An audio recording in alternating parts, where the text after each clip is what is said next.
Hello dear students, welcome back to my channel physics SPC. Alternating current का एक question given below are two statements. Statement one, in an LCR series circuit current is maximum at resonance. Statement two, current is in purely resistive circuit can never be less than that in a series LCR circuit when is connected same source, same voltage source। देखते हैं, पहले statement one को देखते हैं कि एक LCR circuit है, आपका एल है और सी है और आर है। इसका एक इंडक्टिव रिएक्टेंस एक्सएल, इसका कैपेसिटिव रिएक्टेंस एक्सी और इसका आर ओ, और ये जोड़ दिया मैंने एक एसी सोर्स से वी। तो कंडीशन ऑफ रेजोनेंस पहले देता हूँ सर्किट का जेड कितना होगा, इंपीडेंस कितना होगा इस समय। जेड इज इक्वल टू होगा रूट के अंदर R square plus XL minus XC का होल स्क्वायर। जो I R M S current होती है equal to V R M S upon Z. इसे ले सकते हो I naught by root two, V naught by root two और Z, इसे कैंसिल कर सकते हो। तो जो पीक करंट आ रही है आपकी वी नॉट अपॉन जेड, मतलब रूट के अंदर, या ऐसे लिख दो पहले आई नॉट बराबर वी नॉट अपॉन जेड, और जेड की वैल्यू आपकी ये लिख रखी है मैंने, जेड इतना है एलसीआर सर्किट का और पीक करंट इतना है। अब कह रहा है कि in an series LCR circuit current is maximum at resonance. तो ये बात सही है कि नहीं, देखते हैं। तो condition of resonance, condition of resonance, वैसे तो रेजोनेंस सर्किट एलसीआर सर्किट होता ही क्या है, जिसमें करंट मैक्सिमम हो। जब सर्किट में करंट मैक्सिमम होती है तभी उसे सीरीज एलसीआर सर्किट कहा जाता है। तो रेजोनेंस वाले केस में करंट ही मैक्सिमम होती है, या ऐसे लिख दो एक्सएल बराबर एक्सी। जब एक्सएल बराबर एक्सी होगा तो सोच के देखो, ये कंडीशन ऑफ रेजोनेंस है।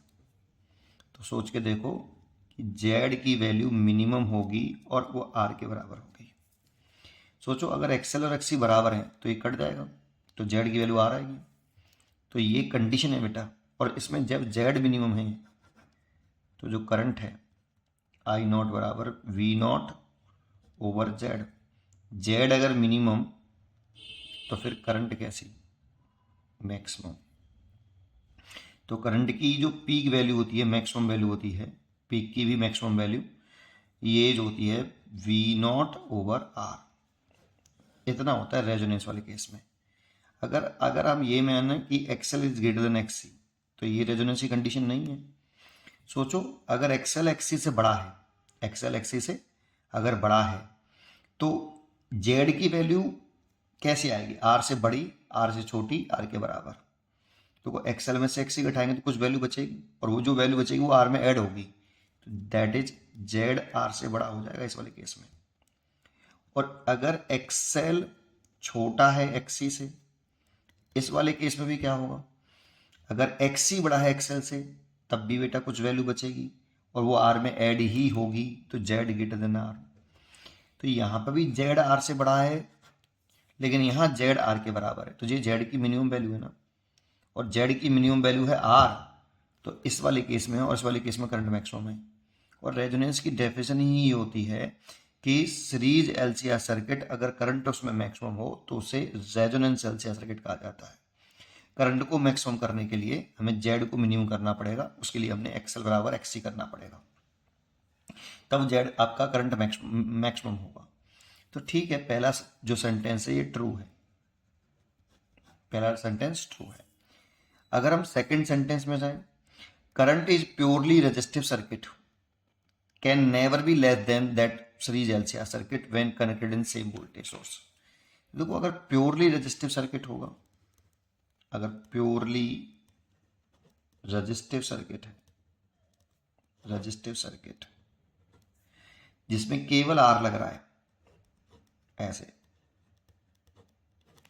तो इसमें जो पीक वैल्यू होगी आई नॉट बराबर वी नॉट अपॉन आर ही तो होगी,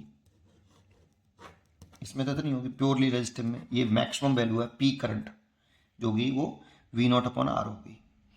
लेकिन अगर आपका एलसीआर सर्किट है तो इस वाले केस में तो current maximum V naught R के बराबर ही आ रही, क्योंकि इसमें भी ये प्योरली रजिस्टिव ही तो हो गया। जब रेजोनेंस की कंडीशन थी तो एक्सएल जब एक्ससी के बराबर था तब जेड मिनिमम आर के बराबर ही तो है। लेकिन यहाँ बोलना चाहिए क्वेश्चन में थोड़ा सा कि आर दोनों सर्किट का बराबर है, प्योरली रजिस्टिव का आर और एलसीआर सर्किट का आर इक्वल है। ये दिया नहीं बेटा, इसने देना चाहिए था, नहीं फिर ये बोलना बहुत मुश्किल हो जाएगा नहीं अदरवाइज, है ना। तो इसमें तो I naught V naught upon R है, लेकिन रेजोनेंस वाले केस में भी जब रेजोनेंस सर्किट होता है ना तो ये एलसीआर सर्किट प्योरली रजिस्टिव होता है। रेजोनेंस वाले केस में प्योरली रजिस्टिव वी नॉट अपन आर के बराबर। लेकिन देखो जब यहाँ पे जेड आर से बड़ा होगा तो करंट जो होगी वी नॉट अपन आर से छोटी होगी, इसमें भी छोटी होगी करंट। इस वाले केस में जब हम ग्राफ बनाते हैं ना करंट और फ्रीक्वेंसी का ऐसे, तो कुछ इस तरह से बनता है बेटा। जब आपका एक्सएल और एक्ससी बराबर है तभी करंट मैक्सिमम है, उसके बाद तो करंट इधर भी कम होती है और इधर भी कम होती है, तो दोनों तरफ कम होती है। तो प्योरली रजिस्टिव से जो एलसीआर सर्किट में जो करंट है या तो बराबर हो सकती है, प्योरली रजिस्टिव की करंट या तो बराबर हो सकती है इसके, या ये करंट ज्यादा है इससे, इसका करंट कम होगा।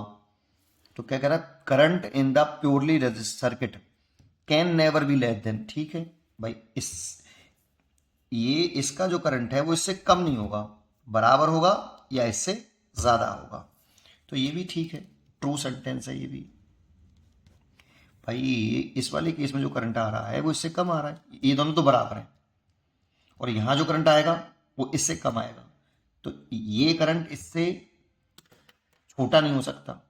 ये करंट एलसीआर सर्किट के करंट के बराबर होगा या उससे बड़ा होगा, ये वाला बड़ा होगा, छोटा नहीं होगा। सही तो सेंटेंस ट्रू है ये भी, इसीलिए C choice is correct. Both first and second are true. पढ़ते रहिए और खुश रहिए।